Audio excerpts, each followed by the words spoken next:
Staffing का process कराना बच्चे।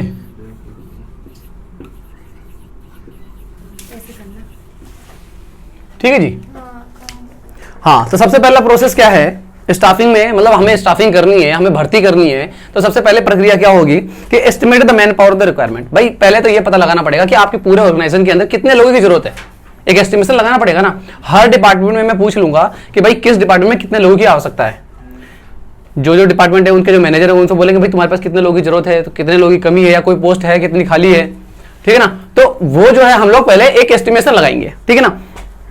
At the first step of the staffing, staffing of the need for the required, the number of employees is to be estimated at the time of determining the number of a person required, possibility regarding the internal promotion, retirement, resignation and dismissal। देखो जी, इन चीजों का ख्याल रखा जाएगा जब भी हम calculation कर रहे होंगे कि कितनी पोस्ट जो है वो प्रमोशन से भर दी जाएंगी, कितनी और लोग रिटायरमेंट होने वाले हैं, किनको हटाया जाना है।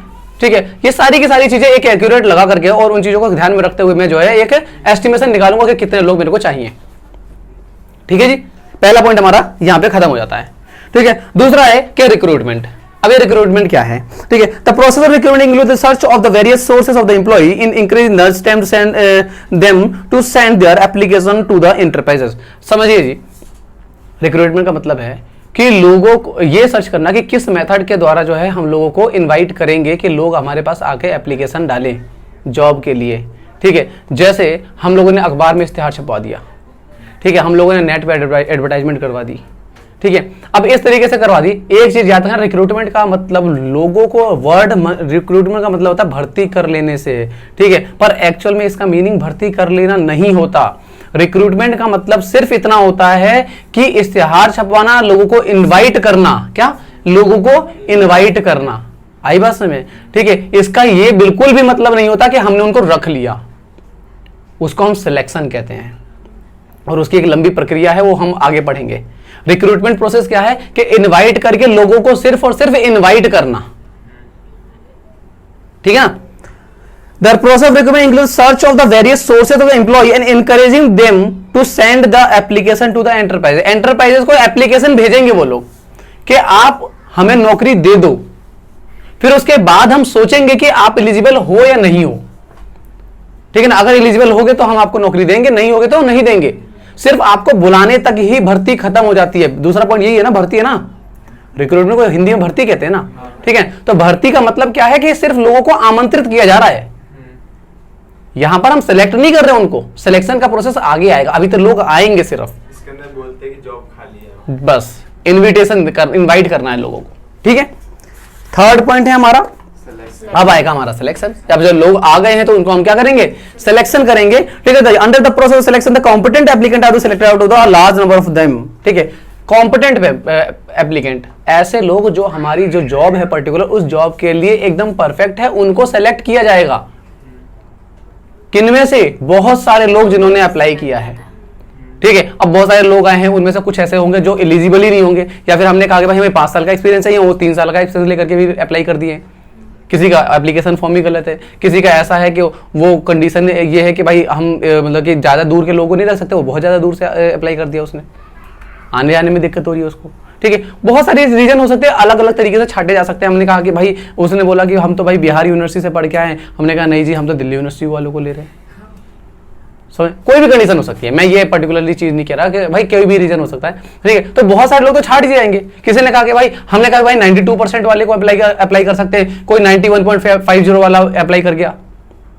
अब वो हमारे ऊपर डिपेंड करता है हम 91.5 को अप्लाई मतलब रखें या ना रखें। समझ में आई बात? ठीक है, तो अपनी अपनी कंडीशन रहती है, वो तो एंटरप्राइजेस के ऊपर डिपेंड करता है। ठीक है ना, तो उसमें से बहुत सारे लोग छाट दिया जाता है सिलेक्शन करते टाइम पे। ठीक है ना, अब सिलेक्शन में बहुत सारे इंटरव्यू होंगे। ठीक है, देखा कि किसी के मार्क्स अच्छे थे पर इंटरव्यू में बोल नहीं पा रहा बेचारा, तो इसलिए छट गया। बहुत सारे रीजन हो सकते हैं। ठीक है ना, तो it is important to keep in the mind that the ability of the applicant and the nature of the work must match. Applicant की एबिलिटी और वर्क का नेचर दोनों मैच करने चाहिए सिलेक्शन के टाइम पे, ये हमेशा ख्याल रखा जाता है। मैंने कहा भाई मेरे को मार्केटिंग वाला बंदा चाहिए, और बंदा जो आ रहे हैं वो सारे के सारे ऐसे जो बोल ही नहीं पा रहे सही से। मार्केटिंग में तो ज्यादातर बोलने वाले बंदे चाहिए होते हैं ना, है सेल करने वाला, प्रमोशन करने वाला, तो ये इसमें ऐसा होना चाहिए, बोलने की कैपेबिलिटी बहुत है। और देखो बोलने की वाली चीज ऐसी है ना, वो तो हर जगह ही चाहिए।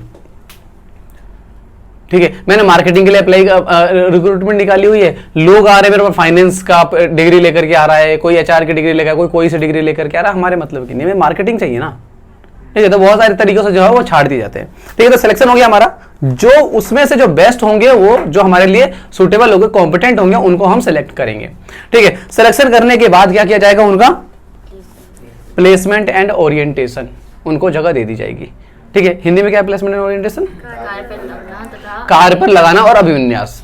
ठीक है ना, क्या मतलब होता है? Placement means to join the post for which the he she has been selected, उस पोस्ट पे उसको ज्वाइन करा देना। ठीक है, जिसके लिए वो सिलेक्ट हुआ है। ठीक है, under the orientation employ the given the brief presentation about the company and the introduce to his superior and subordinates. क्या करना? ओरिएंटेशन का मतलब होता है कि भाई कंपनी से इंट्रोड्यूस करा देना, भाई ये हमारी कंपनी है, ये काम करते हैं हम लोग, तुम्हारा ये काम रहेगा, तुम्हारी ये बॉस है, तुम्हारे अंडर में ये लोग काम करेंगे, ये सब चीजें जो है उसको समझा देना। आई बात समझ में? ठीक है, सबऑर्डिनेट एंड कलीग्स, वो सारे के सारे हम लोग उनसे इंट्रो करा देंगे एक तरीके से, हर चीज को नॉलेज दे देंगे। और उसके बाद आएगा ट्रेनिंग एंड डेवलपमेंट। अब हम इसको ट्रेनिंग देंगे कि क्या काम करना है, उसकी थोड़ी ट्रेनिंग तो देनी पड़ेगी ना, समझ में आई बात? तो ट्रेनिंग भी देना पड़ेगा, ट्रेनिंग के साथ साथ डेवलपमेंट भी करना पड़ेगा, कुछ जरूरत है तो। डेवलपमेंट में पर्सनालिटी डेवलपमेंट के बारे में बात होती है। ठीक है, या फिर वे ऑफ टॉकिंग हो गया, या हम जो जिस तरीके से काम करते हैं वो सब चीजें। At this step, process of staffing, training and development are imparted and to the employees so that their efficiency and effectiveness is increased, ताकि उनकी जो है इफिशियंसी, काम करने का तरीका और काम करने की कैपेबिलिटी और ज़्यादा बढ़ जाए या निखर जाए, सुधर जाए। ठीक है, फिर इसके बाद आएगा हमारा performance appraisal. At this step the capability of every employ is जज। इस टाइम पे ये जो अप्राइजल की बात होती है, इस टाइम पे हर एम्प्लॉय की कैपेबिलिटी को जज किया जाता है कि वो किस काबिल है, उसने क्या काम किया है, किस काबिल काम करने लायक है वो। ठीक है ना, टू जज this capability the actual performance is compared with the work assign to him. उसने क्या काम किया है और उसको कितना लेवल का काम दिया गया था, उसको कंपेरिजन करना ही क्या कहलाता है? आपका परफॉर्मेंस अप्राइजल कहलाता है। ठीक है ना, इंग्लिश में क्या है, हिंदी में क्या है? प्रगति मूल्यांकन। ठीक है, उसकी प्रगति का मूल्यांकन किया जाता है। फिर उसके बाद क्या है? Promotion and career planning. अगर वो प्रमोशन के लायक है तो उसको प्रमोशन दिया जाता है। ठीक है ना, under this step the process of staffing employ get promoted to the higher post on the basis of the capability. अगर उसकी कैपेबिलिटी बहुत हाई है, अपने से ऊंची वाली पोस्ट के काम अच्छा आसानी से समझ पा रहा है, कर पा रहा है, तो उसको उस लेवल पे प्रमोट किया जा सकता है। समझ में आई बात? ठीक है, अगला पॉइंट है हमारा कंपनसेशन। उसके बाद the step of the process involving the fixing the compensation of an employ for this contribution of the organisation. भाई आपके ऑर्गेनाइजेशन के लिए वो जो काम कर रहा है उसके लिए वो क्या कंपनसेशन दोगे आप? वेतन, सैलरी क्या दोगे आप उसे?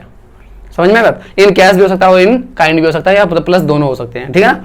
नहीं समझ क्या ये वाला है कंपोजिशन। पैसे सैलरी तय कर लोगे? वो काइंड क्या होता है? क्या सैलरी कितना देना है इन्हें? ऐसा कुछ नहीं होता। पूरा कब फिक्स होता है? इश्तेहार में छपवाया था 15,200, तो 15,200 तो ना पकड़ा देंगे। मिनिमम सैलरी भी लिखी जाती है वहां पर, ये तो ना लिखेंगे इतना ले देंगे हम लोग, ये लिख करके दे रहे हैं। समझ में आई बात? वो तो डिपेंड करता है तुम्हारे काम के ऊपर, तुम्हारा काम कैसा है। अब उसने बोला 15,200, तुम इंटरव्यू देने के लिए गए, तुम बोला भाई मैं 15,200 तो पहले से ही मिल रहा है, पिछली जो कंपनी में काम कर रहा हूँ, और तुम उसको पसंद आ गए हो, उसे रखना ही है, तो बढ़ा के देगा ना तुमको। ठीक है ना, तो ये तो तय किया जाएगा ना लास्ट में, जब तुम्हारा सिलेक्शन होगा, तो जिस पोस्ट पे सिलेक्ट हो रहे हो। ठीक है, तो this staffing process involves the fixing the compensation of an employee for his contribution to the organization. Compensation refer to the all forms of the pay and reward going to employee. Basically it is a price for the job. एक तरीके से basically इसे क्या कहा जाता है? Price for the job. Job जो कर रहे हो उसकी कीमत है, कि क्या काम कर रहे हो आप, उसके लिए आपको पे किया जा रहा है। It may be of the following type. किस तरीके से? डायरेक्ट फाइनेंशियल पेमेंट हो सकता है, डायरेक्ट मतलब जो कैश में पेमेंट किया जा रहा है, ठीक है, वो हो सकता है। ये भी टाइम बेस्ड हो सकता है, या फिर पीस रेट पीस बेस हो सकता है कि कितना पीस, इस तरीके से, या सेल टर्नओवर बेस हो सकता है कि कितना टर्नओवर हो, या सेल बेस हो सकता है, कमीशन बेस हो सकता है, बहुत तरीके से। ठीक है ना, बहुत सारी लाइनों में आजकल जो है सेल बेस भी दिया जाता है कि भाई आप जितना सेल करोगे उसका 10% आपको सैलरी दे देंगे। ठीक है ना, इस तरीके से। तो बहुत अलग अलग तरीके से हैं। हाँ, इनडायरेक्ट पेमेंट क्या हो सकता है? इनडायरेक्ट पेमेंट जैसे इंश्योरेंस करा दिया आपका, मेडिकल फैसिलिटी दे दिया, वेकेशन दे दिया, वेकेशन के पैसे दे रहे हैं आपको, ठीक है, या फिर छुट्टियों पे घूमने जाने के लिए पैसा दे दिया, ट्रिप दे दिया। ठीक है, तो ये भी तो एक तरीके की पेमेंट ही है, क्योंकि भाई कंपनी तो खर्च कर रही है ना। मैंने बताया था आपको कॉस्ट टू कंपनी, नहीं बताया कभी? कॉस्ट टू कंपनी का मतलब आप कंपनी को कितना खर्चे का पड़ रहे हो।